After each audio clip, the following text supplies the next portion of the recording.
Gentok. Assalamualaikum warahmatullahi wabarakatuh. Perkenalkan, saya Muhammad Raditya, NIM 531252001. Saya berasal dari Fakultas Teknik dan juga program studi Teknik Elektro. Di sini saya akan mempresentasikan mengenai peran bahasa Indonesia sebagai pengguna ilmu pengetahuan.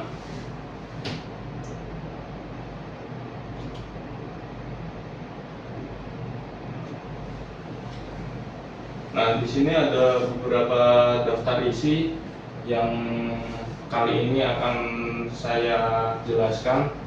Yang pertama mungkin tentang pengertian bahasa, kemudian sejarah bahasa Indonesia, lalu fungsi dan peran bahasa Indonesia sebagai pengguna ilmu pengetahuan, kemudian permasalahan yang ada, analisis dan solusi permasalahan, kesimpulan, dan yang terakhir daftar pustaka.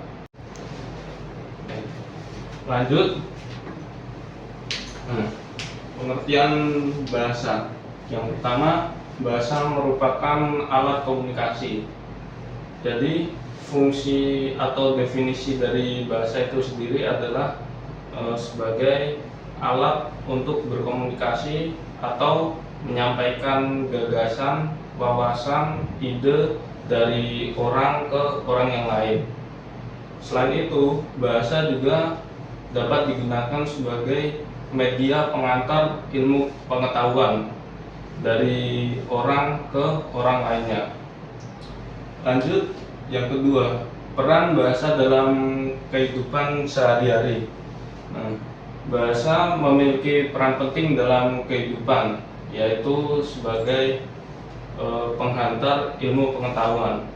Selain itu, bahasa juga digunakan untuk manusia berkomunikasi sehari-hari sehingga dapat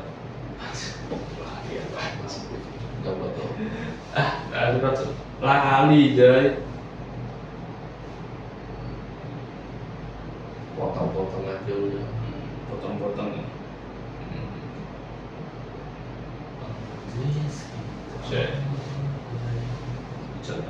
Penting ono pada ono TV kan? Abel. Ono. Ya ono siapa? Ini tok itu aja. Masih mati kan di weekend soalnya. Walaupun tinggal Sabtu sih.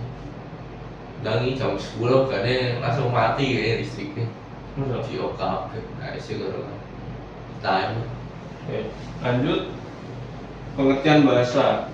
Bahasa merupakan alat komunikasi dari manusia ke manusia lain demi menyampaikan ide, pikiran maupun gagasannya kepada orang lain. Nah, kemudian apa sih peran bahasa dalam kehidupan? Jadi peran bahasa dalam kehidupan sehari-hari itu untuk menyampaikan ilmu pengetahuan kepada orang lain. Jadi dengan bahasa kita bisa menyampaikan gagasan kita ke orang lain. Kemudian data dari Etnolog dan Laporan Warta Ekonomi tahun 2025. Menurut data dari Etnolog dan Laporan Warta Ekonomi, bahasa Indonesia digunakan lebih dari 300 juta penutur di seluruh dunia, termasuk 250 jutanya adalah penutur dari negara Indonesia. Sedangkan untuk 50 juta yang lain dari daerah-daerah negara-negara dekat dengan Indonesia. Misal Malaysia, Filipina, kemudian Brunei, bahkan ada juga daerah Suriname dan negara-negara lain. Kemudian apa sih tantangan bahasa Indonesia sebagai bahasa nasional itu? Tantangannya sendiri adalah Yang pertama dari maraknya bahasa gaul yang semakin menjamur di negara Indonesia ini. Kemudian yang kedua, tingginya minat bahasa Inggris dalam kancah internasional, sehingga bahasa Indonesia menjadi sulit untuk bersaing dengan bahasa Inggris. Lanjut mengenai sejarah bahasa Indonesia. Jadi sejarah Indonesia berakar dari bahasa Melayu yang berabad-abad menjadi lingua franca di bahasa Indonesia itu. Nah, kemudian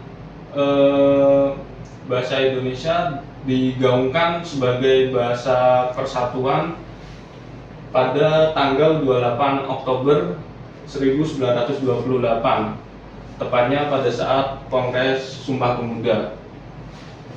Lalu kemudian bahasa Indonesia dikukuhkan sebagai bahasa nasional atau bahasa resmi Indonesia pada tanggal 18 Agustus tahun 1945. Kemudian dari pengukuhan bahasa Indonesia, lalu lanjut di perkembangan bahasa Indonesia, seperti misal ejaan Suwandi, Melindo, kemudian ejaan yang disempurnakan atau EYD, baru kemudian penyempurnaan ejaan bahasa Indonesia.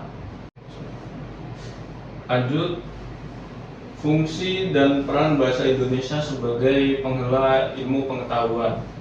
Jadi fungsinya bahasa Indonesia sebagai carrier of knowledge adalah yang pertama, fungsinya sebagai penghantar atau sebagai distributor istilahnya, untuk menghantarkan gagasan-gagasan, ide ataupun pengetahuan-pengetahuan dari masyarakat Indonesia ke masyarakat yang lain.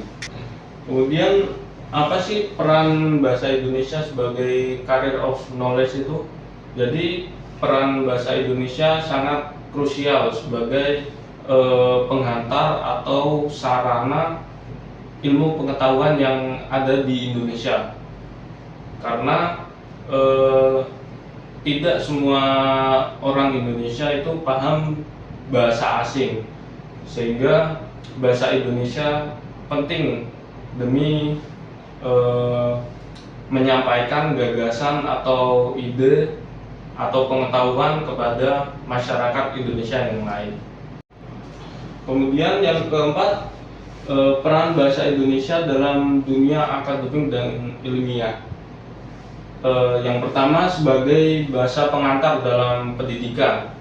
Seperti yang saya sebutkan tadi, tidak semua masyarakat di Indonesia itu paham bahasa asing, sehingga informasi-informasi dari bahasa Inggris bisa ditranslate atau terjemahkan ke bahasa Indonesia, baru disampaikan kepada masyarakat Indonesia. Kemudian yang kedua, penerjemah ilmu pengetahuan. Yang ketiga, pengembangan istilah dan konsep ilmiah. Jadi terkadang dari bahasa Indonesia dapat menciptakan istilah ataupun konsep ilmiah yang baru yang berasal dari bahasa Indonesia. Kemudian yang keempat, publikasi ilmiah dalam bahasa Indonesia. Yang kelima, pembangunan identitas dan kemandirian ilmu pengetahuan. Maksud dari kemandirian ilmu pengetahuan itu adalah Indonesia mampu berdiri sendiri dengan bahasanya untuk menyampaikan pengetahuan-pengetahuannya, jadi tidak terpengaruh oleh bahasa asing. Kemudian penghubung antar bidang ilmu dan disiplin. Dan yang terakhir, membantu menyebarluaskan ilmu pada masyarakat. Seperti yang tadi saya bilang, tidak semua masyarakat Indonesia itu paham bahasa asing, sehingga peran bahasa Indonesia dalam career of knowledge itu sangat penting. Kemudian permasalahan apa sih yang dialami bahasa Indonesia saat ini? Yang pertama, tentu saja persaingan dengan bahasa Inggris sebagai lingua franca. Jadi bahasa Inggris itu menjadi bahasa internasional, tidak hanya dalam konsep ilmu pengetahuan, tetapi semua ruang lingkup bahasa Inggris itu mendominasi sebagai lingua franca, sehingga bahasa Indonesia sulit untuk bersaing dengan bahasa Inggris. Yang kedua, maraknya penggunaan bahasa gaul di zaman sekarang. Kenapa bahasa gaul itu tidak cocok untuk menggantikan bahasa Indonesia? Karena bahasa gaul merupakan bahasa yang tidak resmi, sehingga kurang cocok untuk menggantikan atau menggeser bahasa Indonesia. Lalu yang ketiga, pengembangan istilah ilmiah yang tertinggal. Ketinggalan teknologi dan juga ketinggalan ilmu pengetahuan dari bangsa asing bisa dapat menyebabkan bangsa Indonesia jadi menurun atau tertinggal jauh, sehingga bahasa Indonesia kurang untuk diminati dalam konsep ilmu pengetahuan. Oke. Lanjut, analisis data. Berdasarkan data dari Ethnologue Language of World edisi 2025-2026, bahasa Inggris mendominasi bidang ilmu pengetahuan dan teknologi atau IPTEK. Hal itu disebabkan karena yang pertama, standar komunikasi ilmiah dan publikasi sains. Jadi dalam konsep ilmu pengetahuan, standar komunikasi ilmiah ataupun jurnal-jurnal itu rata-rata berbahasa Inggris, sehingga bahasa Indonesia sulit untuk bersaing dengan bahasa Inggris. Kemudian yang kedua, dominasi dalam teknologi informasi dan digital. Jadi bahasa Inggris selain mendominasi dalam ilmu pengetahuan, juga mendominasi dalam bahasa digital, atau istilahnya program-program dijalankan dalam bahasa Inggris. Kemudian yang ketiga, akses informasi yang luas. Maksud dari akses yang luas ini adalah banyak jurnal itu rata-rata berbahasa Inggris, sehingga orang-orang lebih menyukai mencari jurnal-jurnal berbahasa Inggris daripada jurnal berbahasa Indonesia. Kemudian ini merupakan beberapa solusi permasalahan dari agar bahasa Indonesia mampu bersaing dan tidak tergeser oleh bahasa asing dalam bidang ilmu pengetahuan dan teknologi. Yang pertama, pengembangan dan pengayaan kosakata IPTEK. Jadi bahasa Indonesia perlu bersaing untuk mengikuti perkembangan zaman dengan mengembangkan kosakata-kosakata baru sesuai perkembangan zaman. Kemudian yang kedua, penguatan penggunaan dalam ranah akademik dan riset. Jadi maksudnya adalah jurnal-jurnal ilmiah dari universitas-universitas lebih baik menggunakan bahasa Indonesia agar tidak semua jurnal-jurnal itu berbahasa Inggris, sehingga bahasa Indonesia juga mampu bersaing dengan dalam jurnal-jurnal ilmiah yang lain. Kemudian yang ketiga, pemanfaatan bahasa Indonesia secara internasional. Maksudnya adalah kita perlu memanfaatkan bahasa-bahasa Indonesia dalam kancah atau forum-forum internasional, seperti misalnya ASEAN yang forum-forum berasal dari Asia Tenggara, sehingga bahasa Indonesia dikenal bisa dikenal oleh negara-negara lain.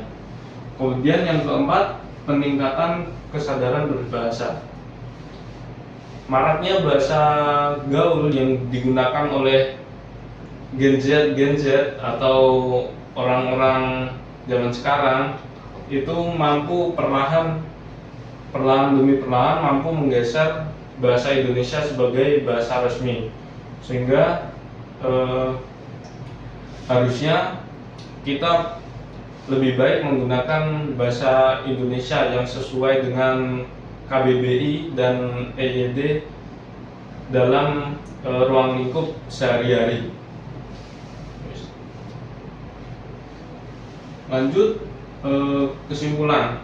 Jadi bahasa Indonesia memiliki peran yang sangat penting sebagai penggela ilmu pengetahuan di negara Indonesia ini, karena digunakan sebagai alat komunikasi dan pendidikan, penelitian, serta penyebaran informasi kepada masyarakat. Meskipun demikian, bahasa Indonesia menghadapi berbagai tantangan. Salah satunya adalah dominasi bahasa Inggris, kemudian maraknya penggunaan bahasa gaul, sehingga membuat bahasa Indonesia mulai sedikit demi sedikit tergeser oleh bahasa-bahasa tersebut. Jadi oleh karena itu kita perlu meningkatkan kesadaran berbahasa Indonesia yang baik dan benar demi meningkatkan intelektualitas bangsa. Ya.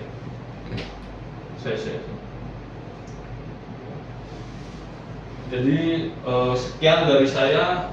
Berikut adalah daftar pustakanya. Terima kasih. Ya.